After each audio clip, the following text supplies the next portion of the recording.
Buenas tardes. Bueno, en primer lugar quiero dar las gracias a la Biblioteca de Andalucía por cedernos el espacio, como siempre. Su predisposición es total por nuestra editorial. Y he de decir que estoy francamente emocionado de estar aquí esta tarde con 4 personas que constituyen, bueno, forman parte de la historia viva de nuestro club, de Granada Club de Fútbol.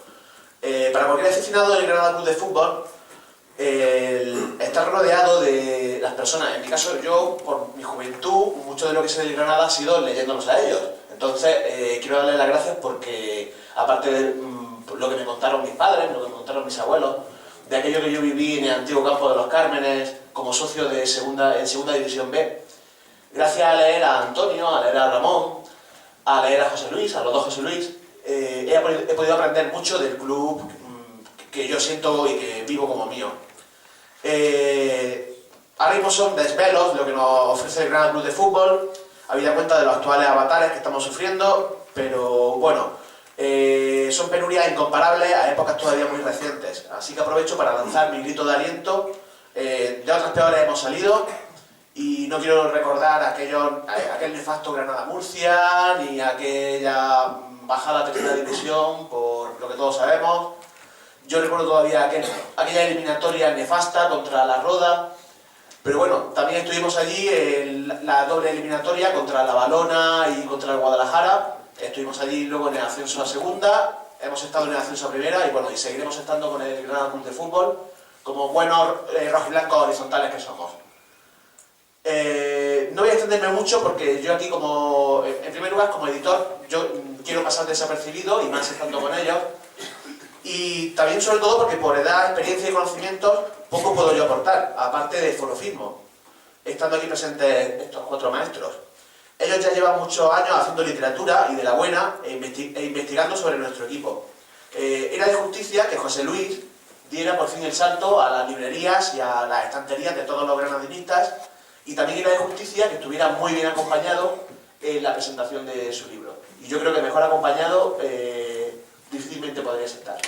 Te deseo de corazón, sabes que estoy muy agradecido de haber sido tu editor, que este libro para mí es muy importante haber trabajado codo con codo contigo, y te deseo muchísima suerte, que el libro se venda muchísimo y que sea solo el primero de otros muchos. Y sin más voy a darle la palabra a José Luis Entrada.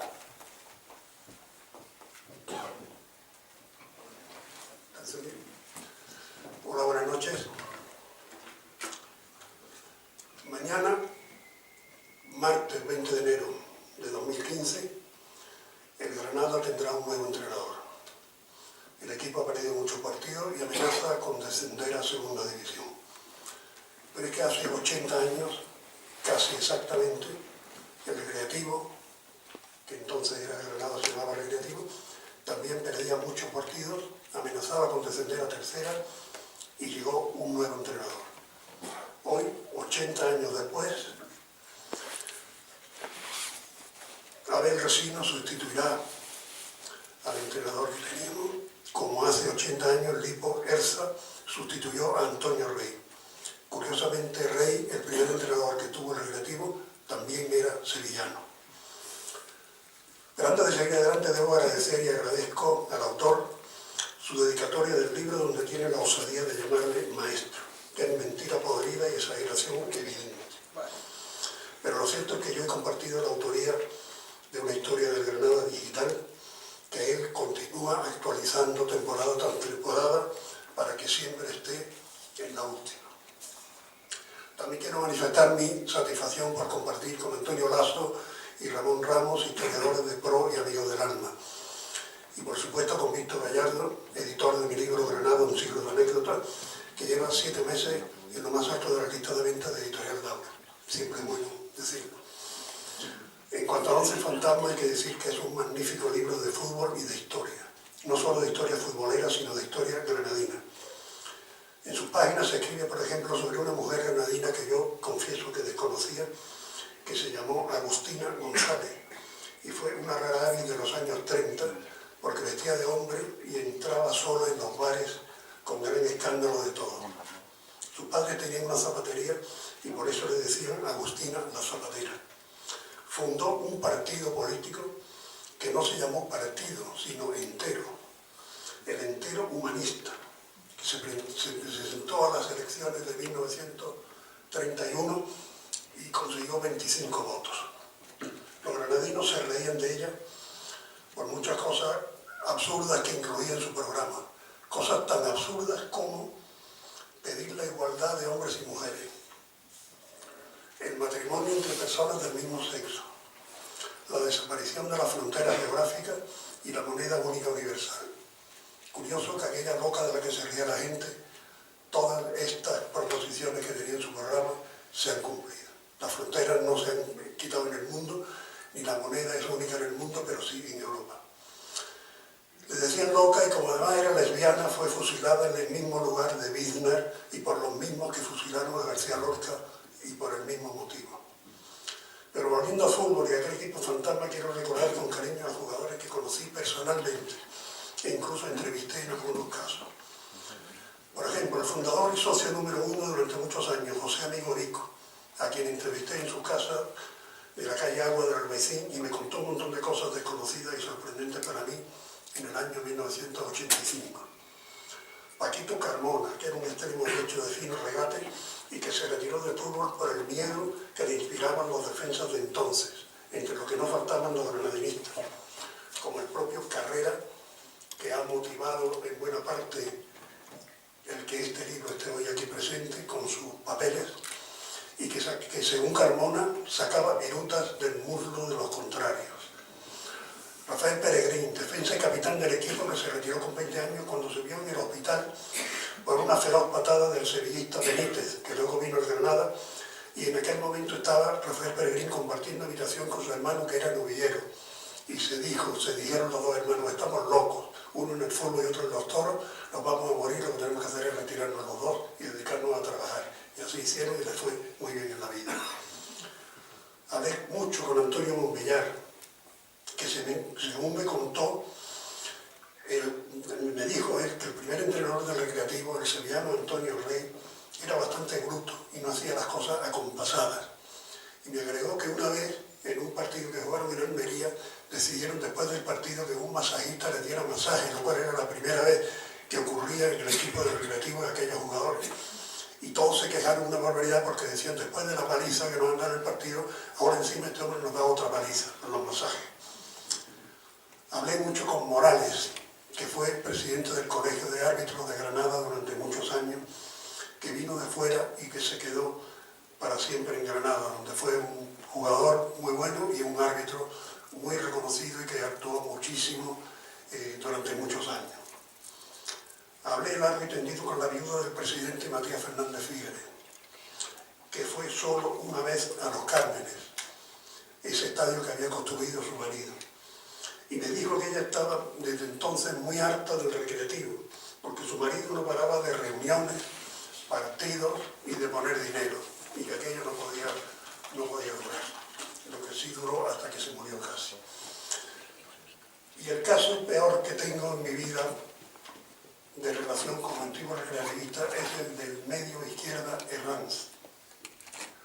Porque Herranz fue vecino mío en la tribuna de Los Cármenes durante varias temporadas y yo nunca supe quién era. Nunca supe que había sido un jugador antiguo de Recreativo, nunca hablé con él de eso, nunca hablé de muchas cosas porque era una excelente persona y lamentablemente nunca pude entrevistarlo porque cuando ya quise hacerlo ya no existía. Bueno, ya termino.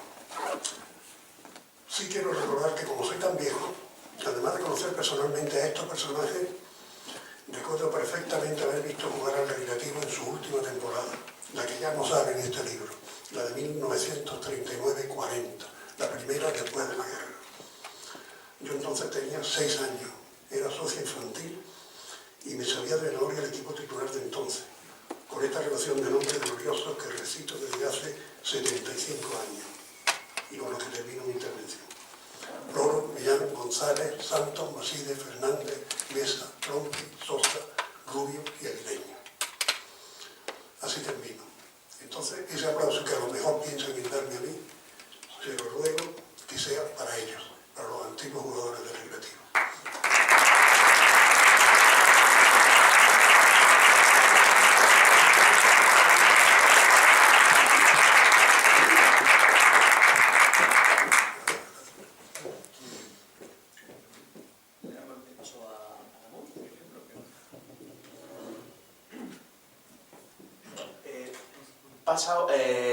pasó a Ramón Ramos. Casualmente. Justamente José Luis Entral acaba de terminar por una alineación con la que yo pensaba empezar. Y creo que es una injusticia que hemos cometido o que he cometido periódicamente cuando pensamos que ese Floro Millán González es el principio y fin de todas las cosas en el Granada, al principio en este caso. Por eso precisamente este libro viene un poco a remediar esa injusticia, porque el corte brutal que supuso en tantas cosas en España la guerra civil, en Granada tiene la particularidad del fútbol porque es un equipo nacido con la República, con origen ciertamente republicano, porque a mí también José Amigo Vico, que también tuve el gusto de entrevistarlo, y también a Peregrín, contigo José Luis, creo que lo entrevistamos en el Suizo, lo entrevistaste tú y yo estaba presente. José Amigo Vico me comentaba cómo al estallido de la guerra civil el Defensor de Granada había sido un periódico que había dedicado mucha atención al deporte y al fútbol en concreto, a lo que había sido el Club Recreativo Granada. Y el miedo que inspiraban aquellos días primero le hizo a él y a tantos, porque a fin de cuentas los amigos eran una de las familias que muchos de ellos habían fundado el Club Recreativo, le hizo desaparecer todos los recortes, todas las fotografías que tenían guardadas como recuerdos como tanto guardamos de cuando alguna vez hemos salido en el periódico, porque le daba pánico que pudiera ser una cosa comprometedora en aquellos días brutales de la guerra civil y de la represión en concreto en Granada por la suerte que le tocó vivir. Por tanto, este libro, pues, lo que viene, y todos lo podrán comprobar cuando lo lean, a romper esa injusticia y a remitirnos a la historia real, a la historia del equipo que nace el 6 de abril, el 14 de abril, no nos ponemos de acuerdo, yo pienso el 6 de abril, por los documentos que he manejado. Y me lleva mucho más atrás, me lleva al año 1909, que es donde José Luis Entral precisamente documenta el primer partido oficial que se jugó en Granada, por lo menos con tinte de oficialidad, porque se incluyó en el cartel del Corpus, y que fue un partido que se disputó en Armilla, que tiene cuando yo luego fui a mirarlo a la hemeroteca de la Casa de los Tiros, la crónica no es de un partido de fútbol, evidentemente el periodismo deportivo en aquella época está en pañales, no existe, y lo que es una crónica social, porque el fútbol tiene un inequívoco origen aristocrático en España, aunque luego deviniera a ser la principal oferta de ocio, precisamente a partir de estos años que recoge el libro del Once Fantasma, y que salvo los trabajos estadísticos y sobre la trayectoria del equipo en esas 5 temporadas en las que el fútbol, salvo en la primera división, está poco arreglado en cuanto a las competiciones, son precisamente los trabajos de José Luis Entral en Ideal y la historia que ha publicado también Antonio Lasso con Antonio Rodríguez y con Martínez. Por eso yo invito a que se lea este libro, que es puntilloso, que es metódico, que es detallista, que está escrito con pasión y con corazón, cardioescritura, podríamos decir, y el que la lleva la entiende. Y que desde luego no es un libro de fútbol, pero cualquiera que no esté familiarizado con estas cosas del fútbol, que no sea un seguidor apasionado del fútbol, lo podrá leer con total dedicación, porque en el fondo es un fresco de la ciudad de Granada, de aquellos 5 convulsos años que fueron en historia la República, aunque eso sí, con el hilo argumental del fútbol y rompiendo esa injusticia de haber olvidado y haber convertido en años fantasmas lo que no lo es. Dejemos el fantasma para el 11 y dediquemos un aplauso, yo también, al autor y a aquellos jugadores que gracias a ellos ayer nos apasionábamos viendo al equipo en el Manzanares, como nos hemos apasionado todos estos días, todos estos años, con esa capacidad inmensa que tiene el fútbol para las alegrías colectivas y para los fracasos colectivos. Un aplauso para todos ellos.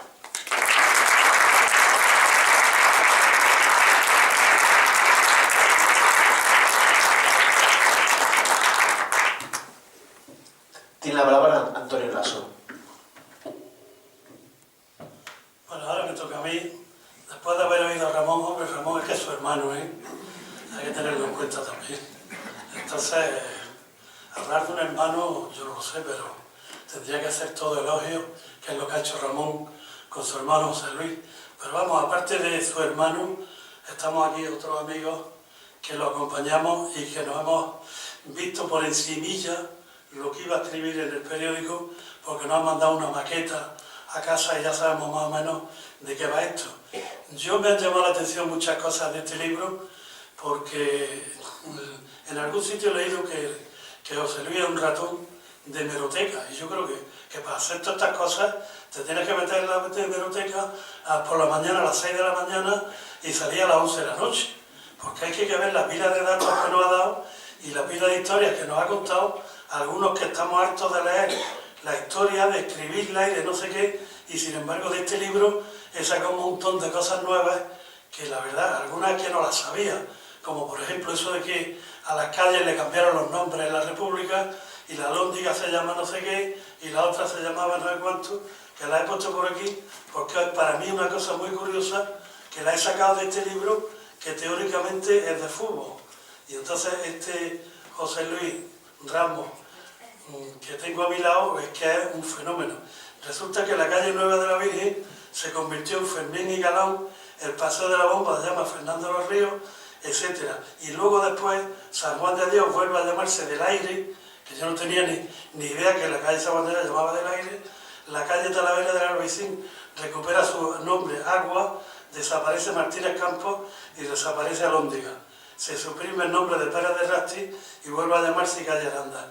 Esto lo digo como anécdota y ahora hablaré del libro, porque en este libro se hablan de muchos personajes a los que yo he conocido también y he tenido la satisfacción de ser su amigo y además otros que quiero resaltar, como por ejemplo, por aquí empiezo, por un periodista que había en el ayuntamiento que era abogado, digo de abogado, pues lo he visto con la túnica puesta, y entonces este señor fue el que descubrió que podían dársele al recreativo unos terrenos, que podía escribirlo, que podía darle valor a aquel Club Recreativo Granada, que era como se llamaba entonces, y yo le doy mucha importancia a Eufrasio Martínez, que por cierto es tío de un amigo nuestro que es árbitro, que es Antonio Martínez Maldonado, y que hace poco le pusieron una placa en la calle y tal y cual.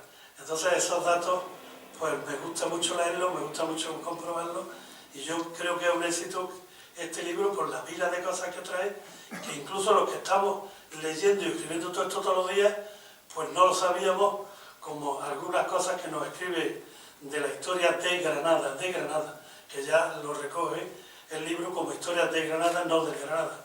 Yo en el Granada he conocido, y ha dicho antes José Luis y Ramón, algunos personajes, por ejemplo, Bosvillar fue conserje de Granada y tuvimos la suerte de ser amigo de él. Por ejemplo, Pepe Carmona, que fue delegado de la Federación, y yo estuve con él de subdelegado, y nunca le hablé del Granada, pues yo creo que no hablábamos allí en la Federación del Granada, sin saber que había sido el futbolista que marcó los primeros 6 goles en el equipo del Recreativo. O sea que yo es que no lo sabía, porque para mí Pepe Carmona era mi jefe, era mi amigo, y lo tenía pues como un amigo más, pero del fútbol de Granada nunca habíamos hablado. Y luego resulta que también su cuñado, que lo habéis nombrado aquí, Morales, era árbitro, era el cuñado de él. O sea, estaba casado con una hermana, el analista Carmona estaba casado con este Morales. Entonces eran cuñados y yo los he conocido a los dos, uno como delegado del Colegio de Árbitros y otro como delegado de la Federación. Y así pues algunos más. Pero la verdad es que en esos años, mira que yo nací pronto, José Luis, nosotros nacimos pronto, pero no nos dio tiempo a conocer a toda esta gente. Yo siempre cuento que uno de los recuerdos míos es cuando fui a esperar en Granada, cuando ascendimos a Primera División en 1941, el 6 de abril de 1941, que coincide con una fecha que yo quiero aclarar aquí en este momento, porque están aquí los 3 historiadores que yo conozco que más saben de esto, y es decirle, como le dije a José Luis y le dije a Ramón Ramos en una historia que estábamos escribiendo en aquel momento, que lo del 6 de abril vino por una casualidad, porque yo estuve allí con mi hijo, que está ahí presente, a otras cosas de la federación, y por donde me encuentro, que me dan un tocho allí, que estaban todos los documentos que tiene el Granada en la Federación Andaluza desde que se inició. Y uno de ellos eran los estatutos, donde en los estatutos aquellos pone fundado 6 de abril de 1931.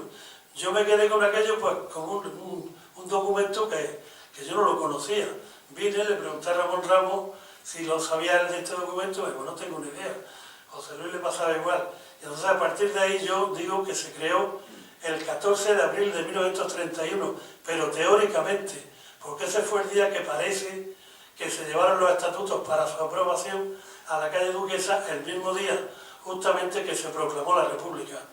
O sea que ese día del 14 de abril de 1931, así lo siento yo.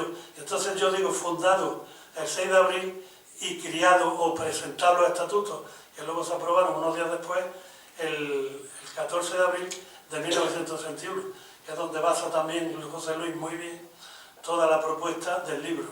A mí me ha entusiasmado, yo no... Hombre, quizás hay cosas que es que no las había leído, que es que no las conocía.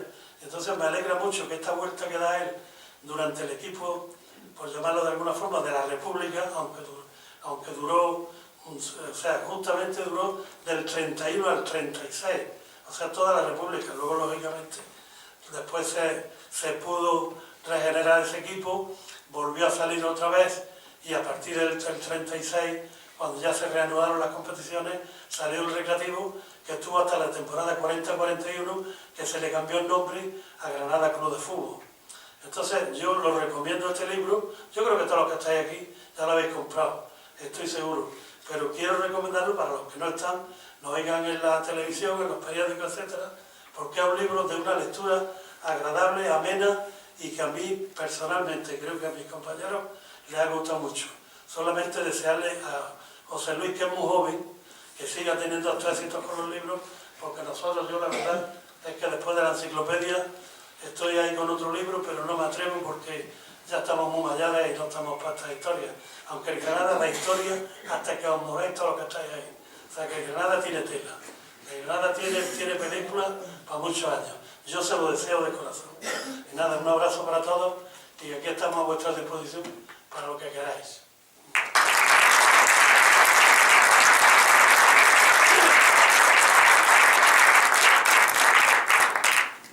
Bueno, y ya por fin la palabra para el autor del libro, José Luis Ramos. Pues con vuestro permiso. Lo primero de todo, diréis que ¿por qué lo de fantasma? Bueno, pues es un apodo que tiene gran importancia en la historia del club, porque resulta que marca el momento en que el Recreativo, que apenas tenía 3 años de existencia, a partir de ese momento, por primera vez en su historia, se le incluye en medios periodísticos de difusión nacional. Pues fue Escartín el que tuvo la culpa del apodo. A mí no me consta, desde luego, que Pedro Escartín estuviera influenciado para bautizarlo con el nombre de 11 fantasmas. No me consta que estuviera influenciado por las muchas noticias que hablaban de aparecidos y duendes y otras hierbas ultratumbanas en aquellos años de la República, que es un fenómeno curioso de aquellos años.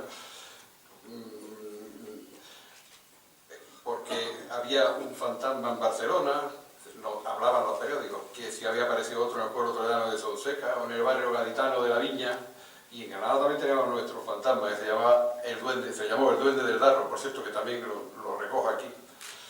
Pues eso, quizá Escartín, como leería todos los días en la prensa que si un fantasma aquí, que si un fantasma allá, pues quizás seguramente influenciado por eso se le ocurrió lo del término fantasma. Con lo que venía a decir realmente que se trataba de un club que hasta ese momento era desconocido, pero que había surgido de sopetón, de pronto, de un rincón del sur de España, del sur profundo, y se le ocurrió ese término del 11 fantasma para hablar de un equipo al que no conocía a nadie. Pero bueno, el caso es que en Granada ese apodo, el 11 fantasma, hizo fortuna. Le agradó a la hinchada, que entonces ya era una hinchada importante a la que tenía el Recreativo, le agradó y aquí se usó con orgullo.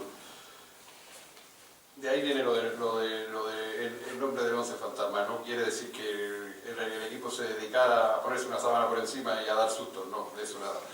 Bueno, pues el relato parte, lo primero que viene al principio es lo que yo llamo la prehistoria del fútbol, la prehistoria del fútbol en Granada, por supuesto, que es todo lo que se refiere a los tiempos anteriores a la existencia del Recreativo, justamente, o sea, todo lo anterior de 1931. Bueno, en 1931, que es cuando se inscribe un club que ya existía antes, que era el Recreativo Español, que fundaron los primos Amigo y Vico, de los que hemos hablado aquí antes, han hablado Ramón y José Luis. Cuando se inscribe, se le cambia el nombre y se le pone Recreativo Granada.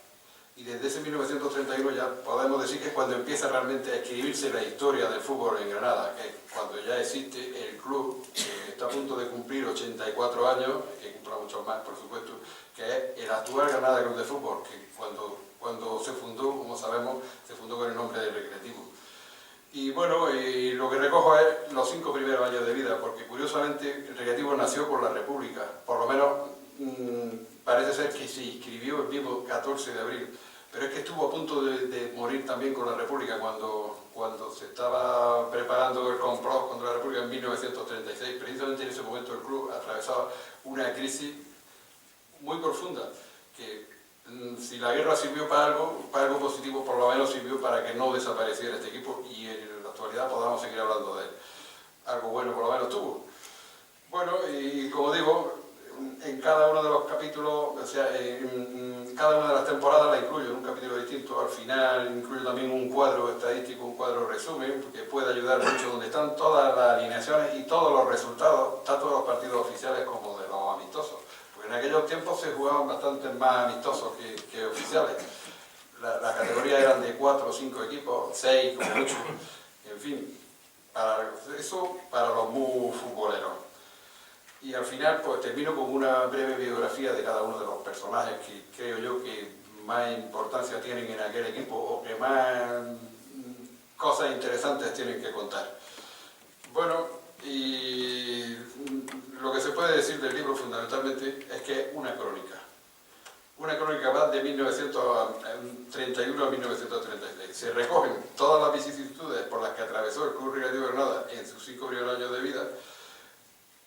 Y por ese motivo es sobre todo una crónica futbolera, pero he pretendido que no fuera, que no se quedara ahí, porque el Recreativo, por supuesto, es un club de fútbol y sus fines eran los del deporte, pero el Recreativo lógicamente pertenecía a una sociedad, la Sociedad de la República, que ya sabemos que fueron unos años muy convulsos, muy revueltos, donde ocurrieron muchísimas cosas y por supuesto el Recreativo pues en más de una ocasión se vio influenciado por estas cosas precisamente.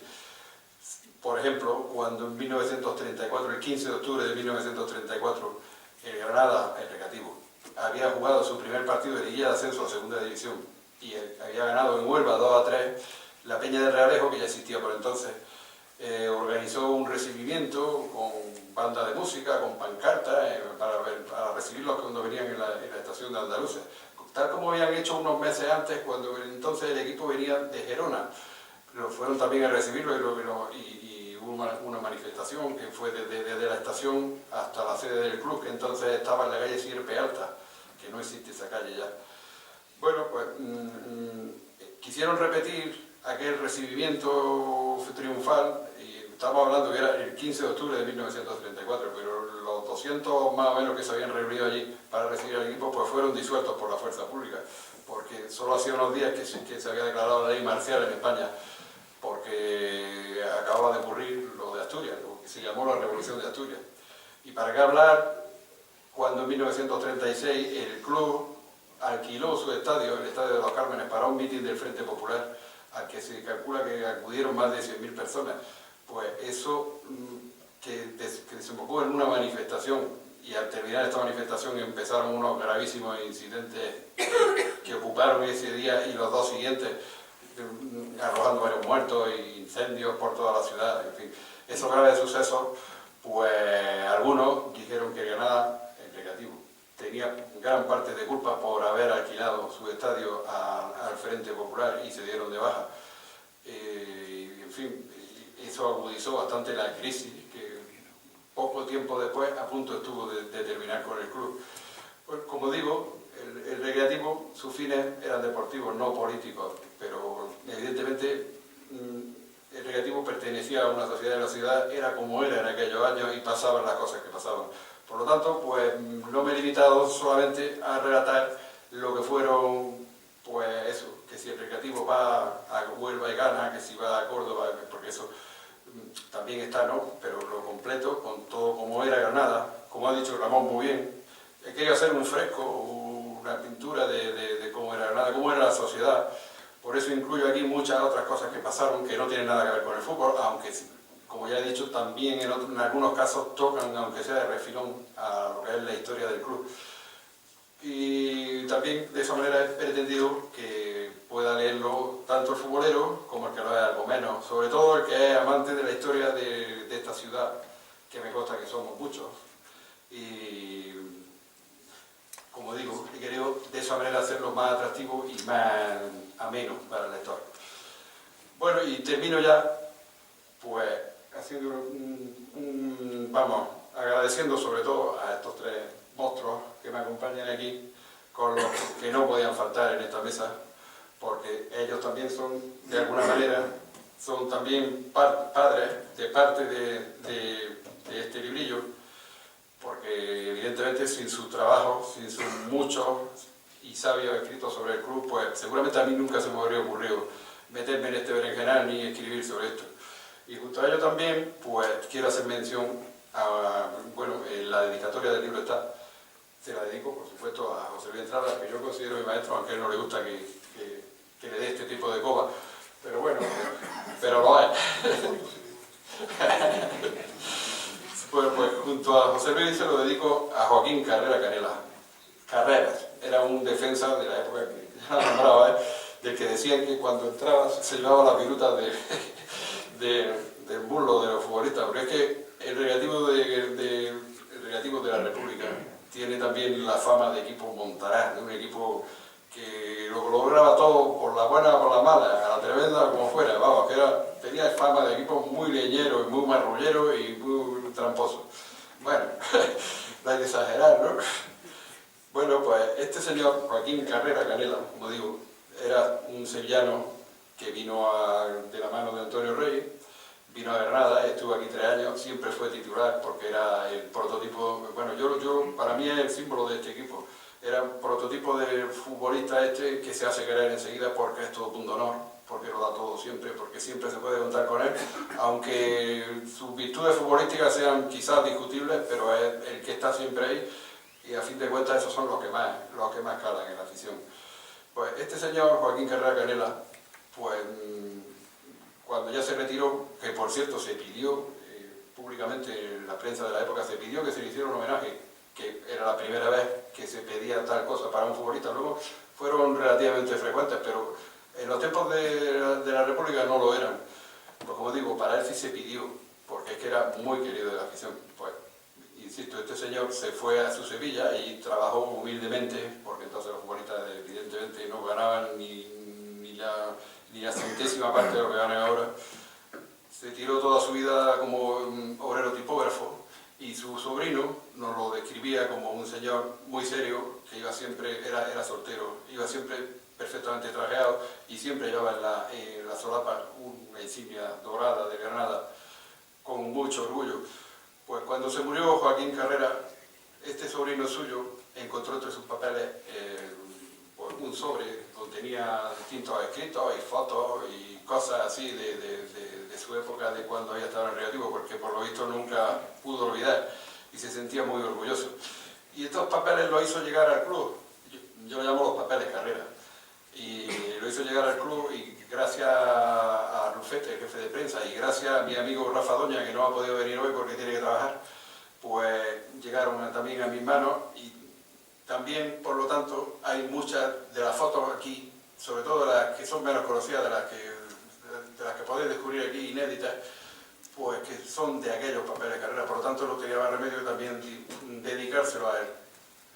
Y bueno, y resaltar aquí a los presentes, pues Ramón, pues Ya no se acordará mejor, pero cuando su blog, en vez de dedicarlo a dibujos, lo dedicaba a hacer un periódico de Granada. Bueno, sí se acuerda, porque tiene buena memoria. Y Antonio, pues qué voy a decir de Antonio, que además comparto con él una tertulia radiofónica todos los jueves, ¿no? De